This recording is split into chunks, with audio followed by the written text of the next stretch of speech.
Bonjour à tous, dernière vidéo concernant les guides de Garen. Donc dans celle-ci, je vais vous expliquer comment battre le champion, parce que je vois que Garen est connu pour être un noob stomper, et on va essayer de comprendre pourquoi, et surtout comment battre ce champion. Parce que c'est vrai qu'il y a beaucoup de personnes qui ne comprennent pas pourquoi est-ce que moi ainsi que d'autres personnes disent que Garen est un mauvais champion, et qu'à haut elo le champion est difficile à jouer, parce que son kit est trop simple et qu'il a des faiblesses trop évidentes, comme sa mauvaise phase de lane, et ça a trop grande prévisibilité. Bon alors du coup, premièrement, pour battre Garen en lane, il faut jouer autour de son passif. Donc, comme vous pouvez le lire, lorsque Garen n'a pas été blessé par un ennemi, par un champion adverse durant 8 secondes, ou un grand monstre comme les dragons ou les Nashor, il régénère une partie de ses points de vie. Alors, faut savoir que le passif de Garen monte en puissance au fur et à mesure de la partie, c'est-à-dire que plus vous êtes au niveau, plus élevé sera votre régénération. Et du coup, quand vous commencez à être niveau, je sais pas, 16 par exemple, vous avez une régénération vraiment très importante, ce qui vous permet de ne jamais back. Donc du coup, vous comprenez bien qu'en lisant ça, pour empêcher Garen de sustain tranquillement, vous devez régulièrement le frapper. Vous devez le forcer à trade régulièrement, ce qui fait qu'il ne pourra pas sustain et qu'il sera obligé et que vous allez ou réussir à le tuer ou le forcer à partir. Ça c'est une première chose. Ensuite, la deuxième, c'est de jouer autour de ses CD. Alors Garen, pour faire un bon trade, il va souvent utiliser son Z. Le problème, c'est qu'au niveau 1 du sort, le Z a un temps de relance très long de 23 secondes. 23 secondes, c'est vraiment long. Du coup, faites attention à son utilisation. Dès que Garen utilise ce sort, bah, vous savez qu'il ne peut pas s'approcher tranquillement des sbires. Du coup, bah, ce que vous pouvez faire, c'est le forcer à l'utiliser. Garder peut-être certaines compétences. Dès qu'il vient et dès qu'il tente de prendre un sbire, vous le tuez. Enfin, vous lui mettez un gros trade ou vous le tuez. Donc jouez autour des sbires, jouez autour des canons surtout. Donc comme ça, vous le forcez à prendre une décision où il perd la moitié de sa vie, où il perd le canon. Et ensuite, on va parler du E. Donc le E, c'est ça. Le E est la plus puissante habilité de Garen en termes de dégâts. Ça veut dire que si vous vous débrouillez pour esquiver son E, Garen ne vous fera pas grand chose en fait.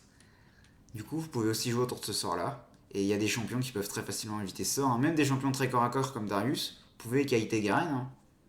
C'est pour ça d'ailleurs que Darius bat Garen aussi facilement. Voilà, ça c'est pour la partie sort. Ensuite, en termes de gestion de lane, bah en fait, si vous êtes un mêlé, à part dans certains cas comme à Atrox par exemple, vous avez pas envie de mettre Garen sous tour à chaque fois. Parce que du coup, vous allez laisser farmer tranquillement. Ça, c'est la pire situation. Et après, il va pouvoir scale et jouer sa partie. Ce que vous avez envie de faire pour le battre, c'est de créer un slow push en sa faveur. Ensuite, vous allez réduire un peu la taille de la vague de sbire. Et vous allez empêcher la vague de crash. Et du coup, ça aura pour effet de freeze la lane. Et du coup, ça va forcer Garen à se rapprocher pour farmer. Et du coup, il sera dans une position très vulnérable, vu que Garen ne peut pas. Il est obligé de s'exposer pour farmer. Ça veut dire que si votre jungler est dans le coin, Garen aura beaucoup de mal à s'en sortir et à échapper au gank. Donc, ça, personnellement, c'est ce qui me fait mourir le plus souvent, hein. C'est que vague 1, 2, 3, elles vont sur ma tour, je récupère le farm. Ensuite, il y a un slow push naturel qui se crée. Je peux rien faire pour empêcher ce slow push de se créer. Et du coup, je suis dans le scénario où si je tue la vague de sbire suivante la quatrième vague tout de suite, mon adversaire peut TP s'il a back et freeze. S'il n'a pas back, il peut quand même freeze. Du coup, la meilleure situation était de créer un slow push pour avoir le plus de sbires possible avec moi, pour avoir plus de chances de survivre au rebond. Mais le problème, c'est que même en faisant ça, si je me fais gank, je suis quand même dans une situation pourrie. Et même si je meurs pas du gank, bah en fait, je me prends un freeze et je vais perdre une à deux vagues de sbires. Et du coup, je perds naturellement ma lane. Sans même avoir fait d'erreur, c'est simplement que le champion est trop faible pour survivre dans le scénario que j'ai cité. Alors, pas avec tous les match-ups, hein. Il y a plein de match-ups où vous pouvez tranquillement crash votre vague de sbires et il n'y aura pas de problème. Mais si vous affrontez un Darius par exemple ou un Atrox, vous ne pouvez rien faire. Bien sûr, si votre adversaire joue correctement.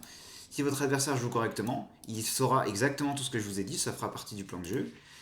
Il va laisser le solo push secret, il va bien sûr réduire au maximum le nombre de sbires, et ensuite, une fois que ce sera fait, il va placer la vague de sbires là où il le souhaitera, donc assez proche de sa tour, et moi je pourrais rien faire.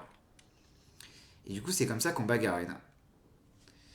Sinon, en milieu de partie, bah, la plus grande force de Garen, c'est son R. Du coup, acheter des objets qui vous permettent de contrer, donc gage de Sterak pour les bruiseurs. Il y a le sceptre séraphin pour les mages. Vous avez aussi Zonia qui vous permet de ne pas vous prendre l'ulti pendant 2,5 secondes.